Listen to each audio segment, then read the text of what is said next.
Welcome, Terry. How are you doing today? I'm pretty okay. How are you? I'm not doing too bad myself. So it's been a couple weeks since I last have seen you. In last, we're talking about your depression. How do you feel now, as opposed to?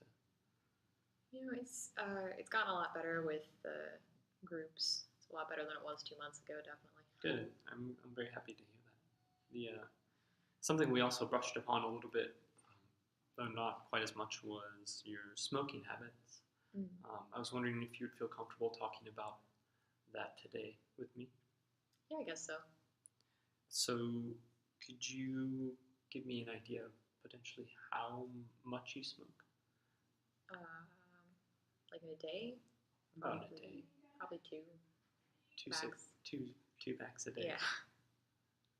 And how long have you been smoking 2 packs a day for? Mm. I think since I was like 14 is when I started. When you're 14. Um, And so, have you noticed any deficits in your health or any negative outcomes from smoking? Um, I mean, it could be totally unrelated, but I've had a couple of like sinus infections, Mhm. and it's I breathe a lot harder than I used to when I try to go upstairs, but that could just be getting older, I guess. And then I have asthma, but that could be just that I have asthma. Um, and would you mind if I give you a little bit of advice right now? Would that be okay? I mean, you're my nurse, so Um, so these health deficits, they aren't necessarily directly related to you smoking. However, some of the things you did describe are strongly associated with smoking, such as the respiratory infections or difficulty in breathing, shortness of breath. Those are just acute problems with acute smoking. And now, later down the road, you um, may want to consider cutting back on your smoking, as you have a higher likelihood of encountering cancer, heart attacks, or strokes as well. my dad had lung cancer. He smoked. Uh, I'm sorry to hear that. And did that experience with your father kind of prompt you to think about quitting? Um, I mean, a little bit. He was like 66 when we lost him, so I'm in my 20s. I think I've got time to worry about it later. Mm-hmm. Right now, I'm focused on like getting my depression taken care of. Yeah. So I don't think I really need to deal with this right now. Mm-hmm. So it seems that depression is a more pertinent problem that you feel you need to deal with, and smoking, the byproducts of smoking, are something that you likely won't experience now, is what you're saying. Yeah.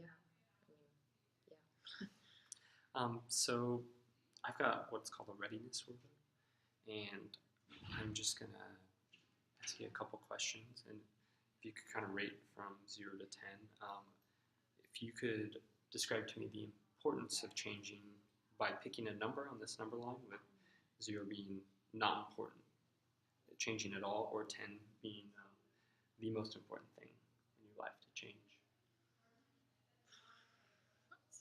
Probably a 3. A 3. Yeah. And so why would you pick a 3 and not a 1 or a 2? I mean,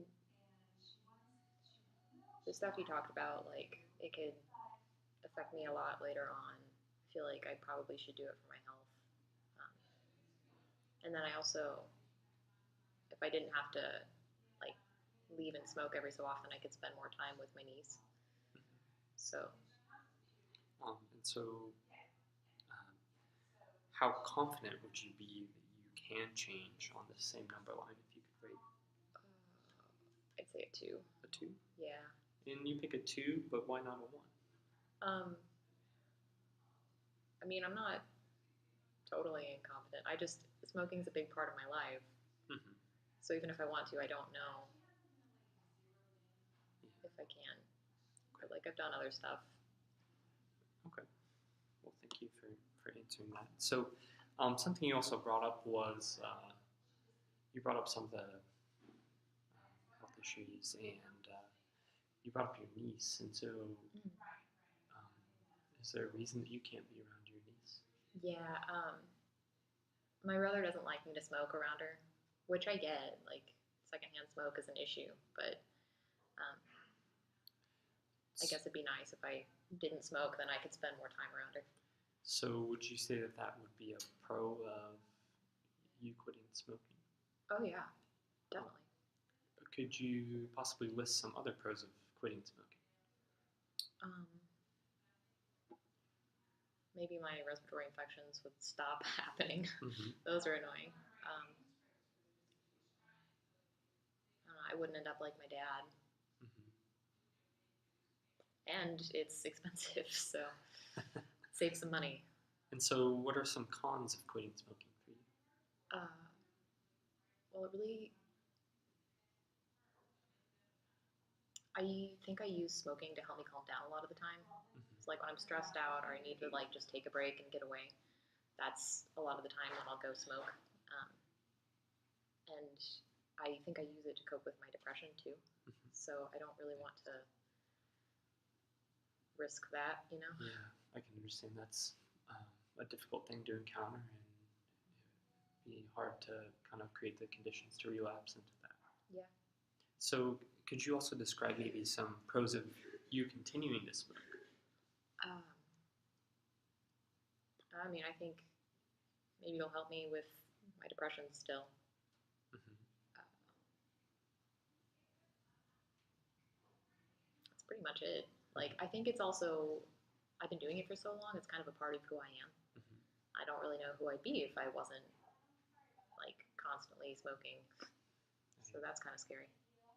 And so, what are cons to you of continuing to smoke then? Um, well, like the health stuff we talked about, and not being able to hang out with my niece very much, and it being expensive. Mm-hmm. Okay. Um, so it seems we've discussed some of the benefits and problems associated with that, with quitting smoking or continuing smoking. I was wondering if you would potentially be interested in negotiating a plan with me to stop smoking. Is that something that interests you? I mean, yeah, I think it needs to happen. I just don't want to do it now, you know? Mm-hmm. So once again, if you don't mind if I use the ruler, I'm just going to ask you on a scale from 1 to 10 how ready you are to change your smoking behavior after discussing with you. 0 being not ready at all, and 10 kind of being. I'd say I'm closer to like a 3 or 4. Yeah. Okay. Let's go with 4. 4? And why not 1 or 2 again? You know, I would like to spend more time with my niece, and the more I think about it, I really do not want to have to deal with breathing issues. Like, I mean, I'm in my 20s. I should be able to walk upstairs without feeling sick. So I feel like it's important. Mm-hmm. And so it seems that kind of these everyday activities, you say that you like being able to perform these everyday activities. I like feeling healthy out and about. And you also say that smoking kind of makes you feel a little unhealthy. Yeah, I think so. Um, I mean, it sounds like you have some reasons for quitting, and it seems to me that you are, maybe not so strongly motivated to quit right now. I just don't know if I can. Well, I honestly feel like you can. You've done a great job of showing up here, for the past couple months, and letting us help you out. And this is out of your determination, and I think you're perfectly capable of quitting. So, would you be interested in kind of creating a timeline for quitting smoking? I think that'd be a good idea. So it's a lot, not necessarily, it may seem like it wouldn't be, but it's a lot easier for a lot of people to quit cold turkey. Realize that might not seem like a possibility for you. Yeah. but if you'd be interested in perhaps, do you feel you could cut down to 1 pack a day over the course of the next week? And space them out a little bit more. Yeah, I think I could do that. And then perhaps we could try cutting down to no packs for the second Oh, you're killing me. week. And if anything, why don't we schedule a follow-up appointment and we'll meet back up to assess your progress. I think that'd help. Yeah. Okay. Well, thank you for your time today, Terry. Greatly appreciate it. Thank you, Nurse Grant. You're welcome.